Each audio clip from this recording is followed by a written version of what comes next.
Assalamualaikum warahmatullahi wabarakatuh. Saya akan sedikit membantu untuk tugas kali ini. Yang pertama, menentukan kadar. Bagaimana menentukan kadar? Secara umum, kalau ada rumus senyawa, menentukan kadar adalah AR dari kadar unsur yang ditanyakan dibagi dengan MR seluruhnya.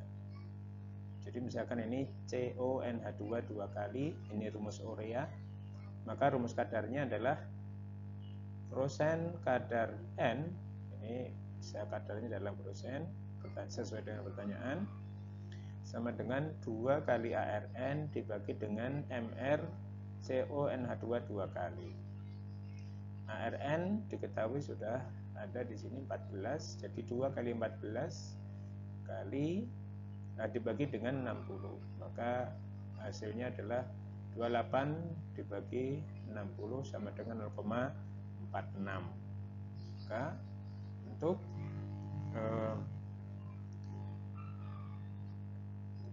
menjawab pertanyaan ini berapa persen, maka tinggal kali 100%, kali 100%.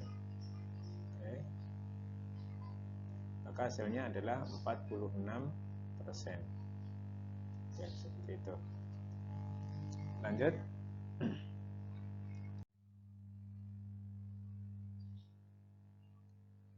Menentukan rumus empiris dan rumus molekul. Ini biasanya rumus empiris dan rumus molekul biasanya diketahui terdiri dari unsur apa saja molekul tersebut tersusun. Ini diketahui 4 gram senyawa hidrokarbon. Hidrokarbon berarti mengandung atau terdapat unsur hidro dan karbon. Hidro itu artinya H, kemudian karbon itu adalah C. Di sini diketahui 4 gram senyawa hidrokarbon mengandung 3 gram karbon. MR-nya adalah 80. Tentukan rumus empiris dan rumus molekul senyawa tersebut. Nah, di sini diberikan penuntun jawabannya. Perbandingan unsurnya C dibanding H, maka di sini C dibanding H. Nah, ini masih dalam gram ya, tetapi nanti harus dibawa ke mol, maka 3 gram di sini dan 3 gram di sini 1 gram. Nah, seperti itu. Kemudian dibagi, supaya menjadi perbandingan molnya, maka di sini dibagi dengan AR-nya masing-masing. Ini AR 12, ini AR-nya adalah 1. Maka diperoleh perbandingan 1/4 dan 1. Kalau ini masing-masing dikalikan dengan 4, nah ini kalau masing-masing dikalikan dengan 4, maka akan menjadi seperti ini, 1/4, seperti ini. Kemudian rumus empirisnya bagaimana? Rumus empiris perbandingannya berarti seperti ini. C1H4 dalam kurung N kali seperti ini. Jadi 12 plus 4 N sama dengan 80. 16 N sama dengan 80, N-nya sama dengan 5. Maka kita sudah bisa menentukan rumus molekulnya. Rumus molekulnya adalah rumus molekul adalah rumus bagaimana ini perbandingan sudah jadi ketemu 5, berarti rumus molekulnya adalah C1H4 kali 5, berarti C5 kemudian hanya 4 kali 5, 20. Ini rumus molekul. Rumus empirisnya adalah ini, perbandingannya 1/4. Jadi kalau empiris adalah C1H4. Nah, seperti itu. Ini perbandingannya 1/4. Nah, seperti ini. Lanjut. Untuk soal ini, pembatas itu di dalam penjelasan saya di video yang lain sudah bisa dilihat di sana.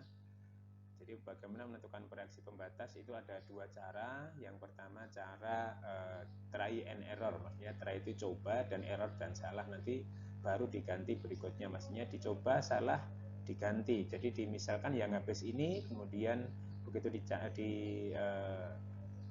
dihitung loh kok ternyata salah, nggak mungkin atau tidak memungkinkan untuk habis yang ini, maka digantilah seperti itu.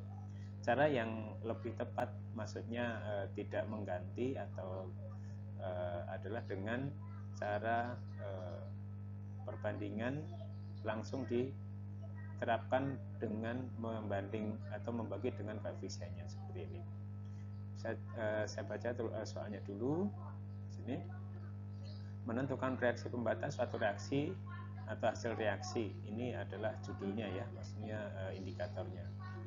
Soalnya 4,8 gram ArMg24 logam magnesium Mg direaksikan dengan HCl 0,2 mol hingga terbentuk gram MgCl dan H2. Tentukan reaksi pembatas. Nah, sebelum menentukan reaksi pembatas, nanti langkah-langkahnya seperti ini. Kemudian yang ditanyakan mol MgCl2 yang dihasilkan, kemudian mol H2 yang dihasilkan diukur pada STP, tekanan 2 atmosfer, keadaan di mana, dan seterusnya. Ini nanti rumus bagaimana yang sudah dipelajari sebelumnya, yakni kalau kita sudah mendapatkan mol, maka kita bisa mengubah atau mencari gramnya berapa, volumenya berapa, jumlah partikelnya berapa, terus bila diukur dalam keadaan yang lain berapa. Nah, itu kita gunakan kesetaraan saja ya, seperti itu. Nah, nanti kalau kurang jelas bisa datang ke sekolah menemui saya untuk bagaimana berapanya. Maka di sini saya jelaskan secara minimal saja. Oke. Yang pertama, reaksinya ini harus disetarakan dulu. Reaksi itu harus disetarakan untuk mengerjakan, maka kalau tidak setara nanti akan salah, karena setara itu menunjukkan suatu mol-mol yang bereaksi. Jadi koefisien reaksi nanti menunjukkan berapa mol yang bereaksi. Di sini koefisiennya 1, ini 2, 1, 1, maka 1 mol banding 2 mol banding 1 mol banding 1 mol, seperti itu. Nah, kemudian untuk menentukan reaksi pembatas, dihitung dulu mol yang direaksikan. Yang direaksikan apa ini? Adalah Mg. Mg di sini diketahui 24,8, maka berapa mol? 4,8 dibagi dengan 24 sama dengan 0,2 mol, seperti ini. Kemudian HCl-nya berapa? HCl-nya ini sudah diketahui molnya, HCl-nya 0,2 mol, maka seperti itu. Nah, kemudian untuk cara yang kedua, maksudnya menentukan reaksi pembatas, langsung saja molnya ditulis 0,2, Mg-nya ini HCl-nya juga 0,2, lalu dibagi masing-masing dibagi dengan koefisiennya. Ini koefisien 1, ini koefisiennya 2. Maka sini 0,2 bagi 1, ini 0,2 dibagi 2. Mana yang lebih kecil itulah disebut dengan pembatas. Ini 0,2 dibagi 1 berarti 0,2. Ini 0,2 dibagi 2 berarti 0,1. Mana yang lebih kecil adalah yang ini. Maka HCl ini karena hasilnya lebih kecil, setelah molnya dibagi dengan koefisien hasilnya lebih kecil, maka ini merupakan pembatas. Jadi artinya apa kalau sudah pembatas? Dia habis duluan.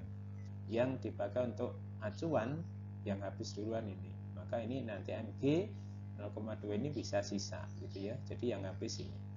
Maka ini yang dipakai untuk acuan. Maka kalau mencari yang ditanya yang mana? Yang ini, misalkan MgCl2. Nah, ini MgCl2 maka ini perbandingannya 1 banding 2. Maka koefisien ditanya dibagi dengan koefisien diketahui kali yang diketahui di sini ya. MgCl2 ini 1 per 2, 1 per 2 kali 0,2. 0,2 adalah ini habis 0,2. Maka MgCl-nya adalah 0,1 mol. Nah, begitu ya. Jadi kalau mencari sudah ketemu molnya, kalau mencari gramnya tinggal kali mR-nya gitu ya. R-nya MgCl2. Jadi 1 mol 0,1 mol kali Mr MgCl2 nanti ketemu Mr, ketemu masanya berapa. Kemudian untuk mencari H2, di sini kan koefisien 1. Maka di sini koefisien ditanya dibagi diketahui kali diketahui. Maka di sini 1/2 kali 0,2, maka 0,1 ya. 0,1. Maka ketemu ketemu H2-nya adalah 0,1 mol. Nah, kalau sudah ketemu 0,1 mol, kalau ditanya dalam STP tinggal ngalikan aja. Jadi, nah seperti itu. Jadi kalau misalkan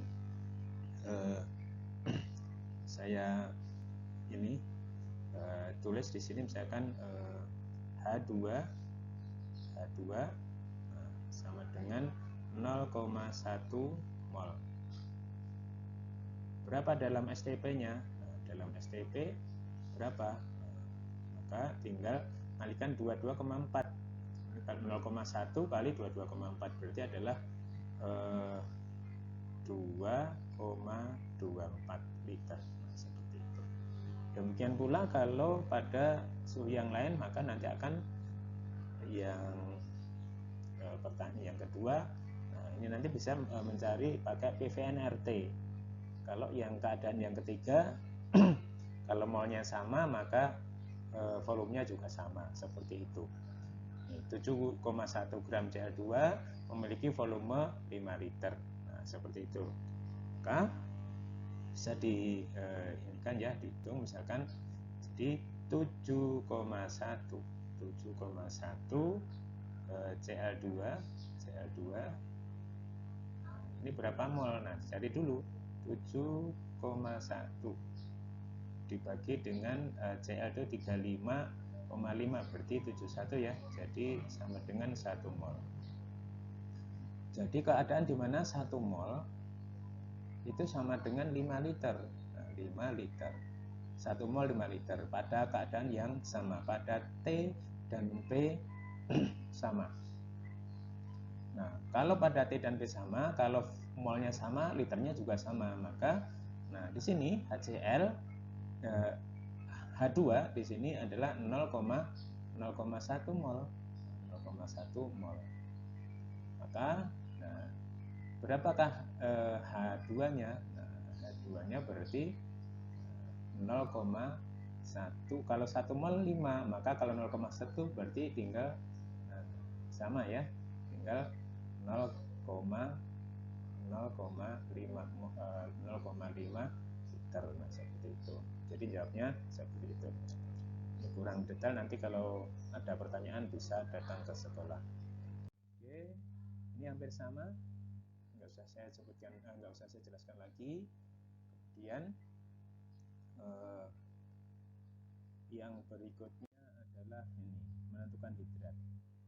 Menentukan hidrat ini sebanyak 15 gram hidrat besi 2 sulfat dipanaskan sampai air kristalnya menguap.